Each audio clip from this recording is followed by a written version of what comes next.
తనను తాను నిందించుకునేవాడు ఈ సమస్త విశ్వములో ఈశ్వరుడు తప్ప ఇంకెవరైనా ఉంటారా? శ్రీ కుమార సంభవము స్కందోత్పత్తి 8వ భాగము.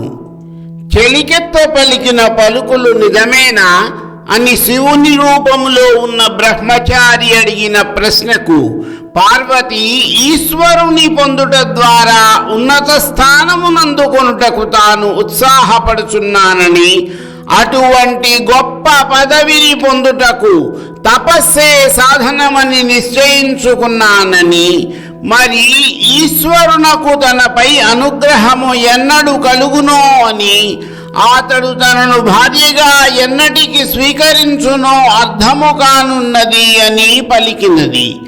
ఈ విధముగా పలికిన పార్వతి పలుకులను విని బ్రహ్మచారి రూపమును ధరించి వచ్చిన పరమేశ్వరుడు ఆమెతో ఈ విధముగా పలుక సంసిద్ధుడయ్యాడు. తరువాత ఏమి జరిగింది? బ్రహ్మచారి పార్వతితో, ఆ శివుని నేనెరుగుదును. అతడు నీ సమక్షమున్ననే మన్మధుని భస్మము చేసి మాయమైపోయి నీకు దర్శనమియ్యక నిన్ను అవమానించినా కూడా నీవు మాత్రము అతనినే కోరుకొనుచున్నావు.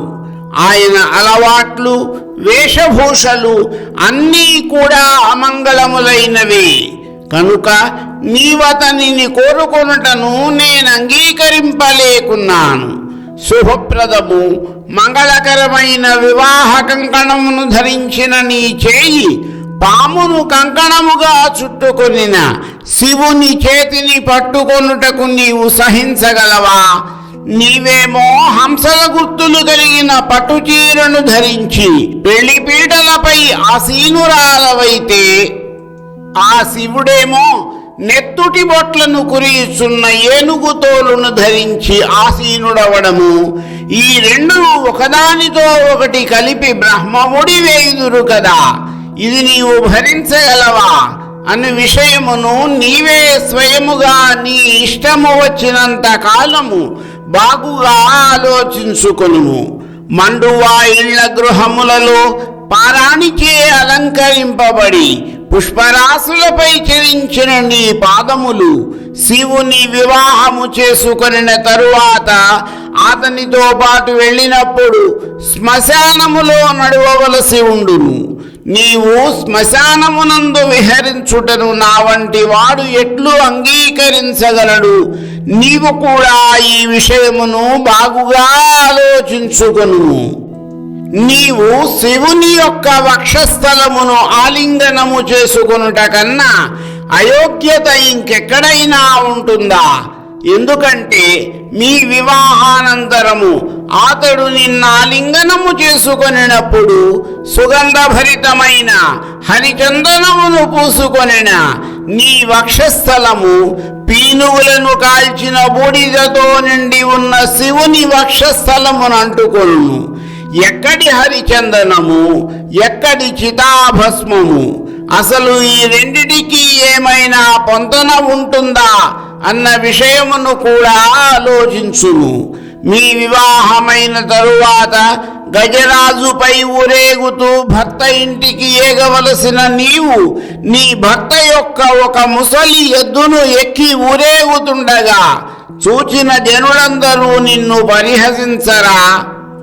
నీవా అపురూప సౌందర్య లావణ్యవతివి, నిత్య నూతన యవనంలో ఉన్నదానవు. ఇక అతని రూపమా ఎగుడు దిగుడు కన్నులతో అత్యంత వికారంగా ఉంటుంది. ఒక అందమంటూ ఏమీ లేదు. అసలు అతను ఎప్పుడు జన్మించాడో, అతని జన్మ సమయమేదో, అసలు అతని వయసెంతో, అతని తల్లిదండ్రులెవరో ఎవరికీ తెలియదు. ఇకపోతే అతడు దిగంబరుడు.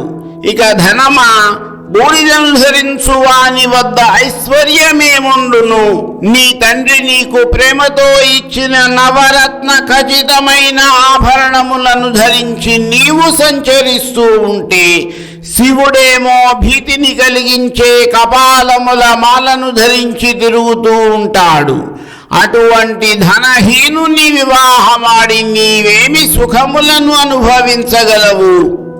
సాధారణముగా లోకములో అంతటా వరుని నిర్ణయించు విషయములో వధువు తల్లిదండ్రులు కాని వధువు కాని ఏ ఏ అంశములను పరిశీలించి చూస్తారో ఆ లక్షణములలో ఒక్కటైనా అతనిలో ఉన్నదా?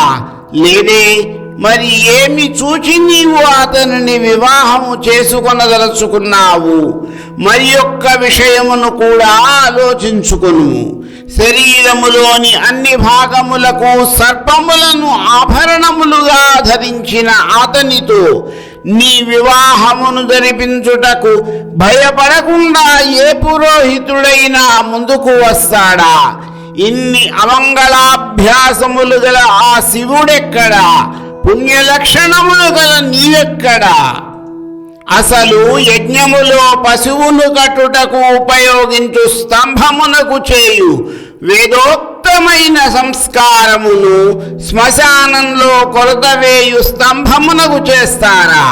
కనుక నీవు బాగుగా మరొకసారి ఆలోచించుకుని ఈశ్వరుని వివాహమాడాలనే ఈ చెడ్డ కోరిక నుండి మనస్సును మరల్చుకొనుము అని పలికాడు.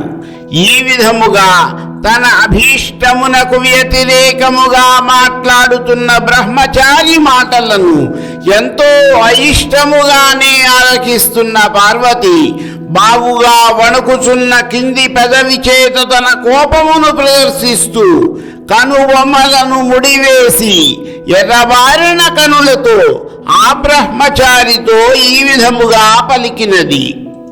ఓ బ్రహ్మచారి, నీవు నిజమైన ఈశ్వరుని తత్వమును ఎరిగిన వాడవు కావు. అందువలననే నాతో ఇట్లు మాట్లాడితివి.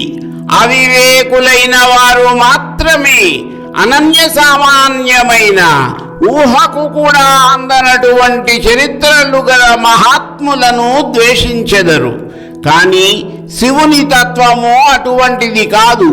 తనకు వచ్చిన ఆపదకు ప్రతీకారము చేయదలుచుకొనిన వాడు కాని ఐశ్వర్యమును పొందు కోరిక గలవాడు కాని ఐశ్వర్యముపై ఆసక్తి కలిగి ఉంటాడు. లోకరక్షకుడై ఎటువంటి కోరికలు లేనటువంటి శివునికి ఆశలతో కూడుకున్న ఈ మంగళములతో పని ఏముంటుంది అంటూ ఈ విధముగా మాట్లాడుతున్నది. మరికొంత కథా వివరణము నా తరువాతి భాగములో.